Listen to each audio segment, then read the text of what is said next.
श्रीं ह्रीं क्लीं श्री सिद्धिलक्ष्मी नमः। जय माता दी, जय माता लक्ष्मी, जय श्री गणेश। प्रिय श्रोतागण, आप सभी को धर्म साधना टीवी चैनल के तरफ से आप सभी को दीपावली की हार्दिक शुभकामनाएं। माता लक्ष्मी भगवान गणेश की कृपा आप सभी पर सदा सर्वदा बनी रहे। दीपावली के इस पावन अवसर पर चलिए सुनते हैं दीपावली की पौराणिक कथा और माता लक्ष्मी की कथा। तो प्रेम से बोले गौरी पुत्र गणेश की जय, माता लक्ष्मी की जय, जय श्री हरि।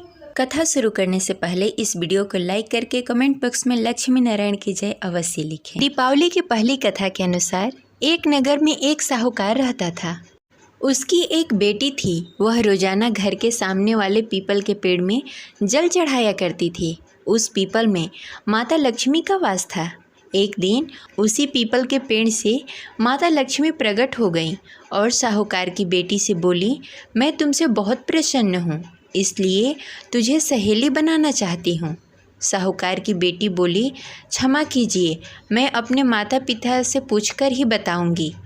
उसने घर आकर अपने माता पिता के सामने बातें रखी और उनकी आज्ञा से लक्ष्मी जी का प्रस्ताव स्वीकार कर लिया।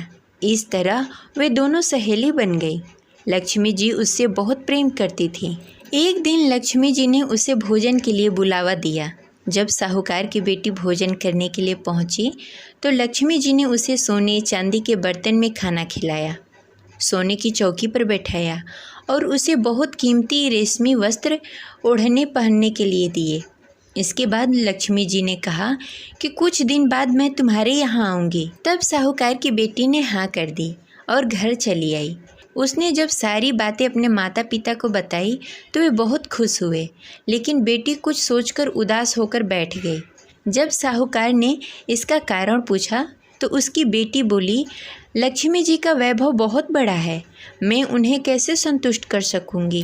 यह सुनकर पिता ने कहा कि घर की ज़मीन की अच्छी तरह से लिपाई कर दो और पूरी श्रद्धा से रूखा सूखा जैसा भी भोजन बने उसे बहुत ही प्रेम से लक्ष्मी को खिला देना। पिता अपनी बात पूरी करने वाले ही थे कि एक चील कहीं से उड़ती हुई आई और बेशकीमती नौलखा हार साहूकार के आंगन में गिराकर चली गई।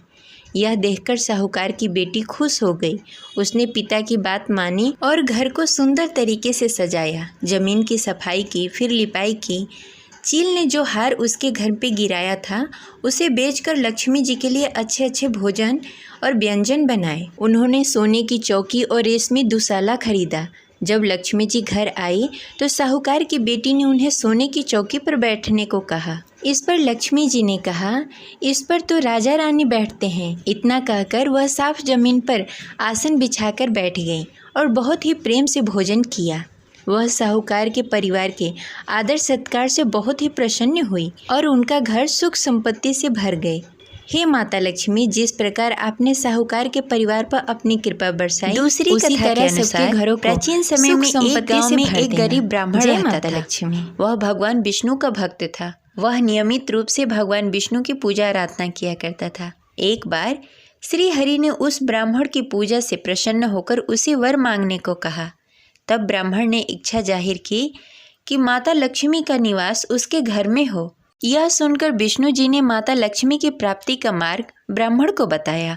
विष्णु जी ने कहा कि मंदिर के सामने एक स्त्री आती है जो यहाँ आकर उपले थोपती है, उसे अपने घर में आने का निमंत्रण दो।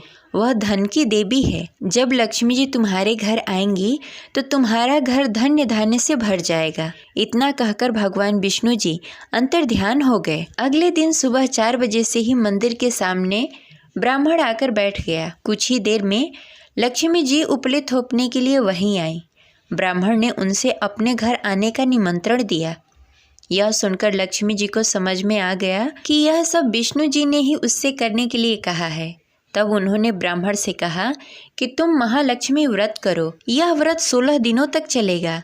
इसके बाद 16वें दिन चंद्रमा को अर्घ देकर इसके बाद तुम्हारा मनोरथ पूरा होगा। इसके बाद लक्ष्मी जी की पूजा कर ब्राह्मण ने देवी को उत्तर दिशा की ओर मुँह करके पुकारा। उसकी तपस्या से प्रसन्न होकर माँ ने उसका वचन पूरा किया। तब से यह व्रत पूरी श्रद्धा के साथ किया जाता है। ऐसा करने से व्यक्ति को माँ का आशीर्वाद प्राप्त होता है। दीपावली के अन्य पौराणिक कथा के अनुसार कार्तिक अमावस्या के दिन ही भगवान श्री राम वनवास काटकर और रावण का वध करके अयोध्या लौटे थे। भगवान श्री राम के अयोध्या आगमन पर लोगों ने दीप जलाकर उत्सव मनाया था, तभी से दीपावली मनाई जाती है। वहीं एक अन्य कथा के अनुसार एक नरकासुर नामक राक्षस था। राक्षस ने अपनी असुर शक्ति से देवता और जन मानव को परेशान किया करता था। इतना ही नहीं, इस राक्षस ने साधु संतों की 16,000 स्त्रियों को बंदी बना लिया था। नरकासुर के बढ़ते अत्याचार से परेशान होकर देवता और साधु संतों ने भगवान श्री कृष्ण से मदद मांगी। इसके बाद भगवान श्री कृष्ण ने कार्तिक मास की कृष्ण पक्ष की चतुर्थी तिथि को नरकासुर का वध करके देवता और संतों को उसके आतंक से मुक्ति दिलाई थी।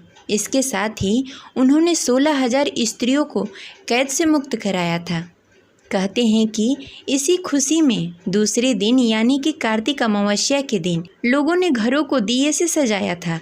तभी से नरक चतुर्थी और दीपावली का त्यौहार मनाया जाने लगा है। दीपावली को लेकर धार्मिक मान्यता है कि इस दिन भगवान विष्णु ने राजा बलि को पाताल लोक का स्वामी बनाया था और इसी दिन स्वर्ग को सुरक्षित पाकर खुशी से दीपावली मनाई थी। तो ये रही दीपावली के कुछ पौराणिक कथा। तो आशा करते हैं आपको अच्छी लगी होगी। तो इस वीडियो को लाइक करके कमेंट बॉक्स में जय माता लक्ष्मी लिखना ना भूलें। मिलते हैं अगले वीडियो में, तब तक के लिए जय माता लक्ष्मी।